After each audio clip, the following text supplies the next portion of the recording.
गरुड़ पुराण की कथा आती है कि यमराज जी एक तोता को देख के हंस गए। तो तोता बोला कोई और हंस जाए तो बात बनेगी, यमराज हंस रहा है। तोते के मित्र थे गरुड़ जी, भगवान के वाहन।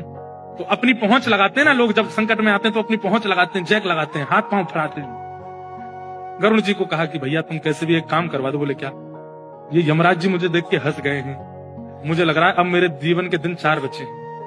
तुम कैसे भी भगवान से कहकर के मेरी जो जीवन अवधि है उसको बढ़वा दो, क्योंकि मुझे पता है कि ये यमराज जी तभी हंसते हैं जब किसी को उठाना होता है। गरुड़ जी बोले भगवान से बाद में बात करूंगा, पहले तुम मेरे पास आओ, बैठो मेरी कमर पे। गरुड़ जी उड़ा करके उनको 7 समुद्र पार एक गुफा में ले गए और वहां भीतर ले जाकर के छोड़ दिया। बोले यहाँ रहो, यहाँ कोई नहीं आएगा, और ये 2-4-10 दिन यहीं बैठे रहना, सब ठीक हो जाएगा अपने आप। और मैं जाके भगवान, मैं यमराज जी से बात करता हूँ, भगवान को छोटे काम के लिए क्यों बोलना, मेरी पहुंच तो सब जगह है। मैं भी रसातल में जाके यमराज जी से कहता हूँ तुझको नहीं लेके जाएंगे, ठीक है? तोता बड़ा खुश हुआ, बहुत बढ़िया है, मैं यहीं रह लूंगा 4-5 दिन। यमराज जी के पास गए सीधे गरुड़ जी। गरुड़ जी तो भगवान के वाहन है, सब खड़े होते हैं, उनको देख के यमराज जी बोले आइए आइए। कैसे आए? बोले हम बस एक बात कहने आए हैं, फिर हमको जाना है वैकुंठ।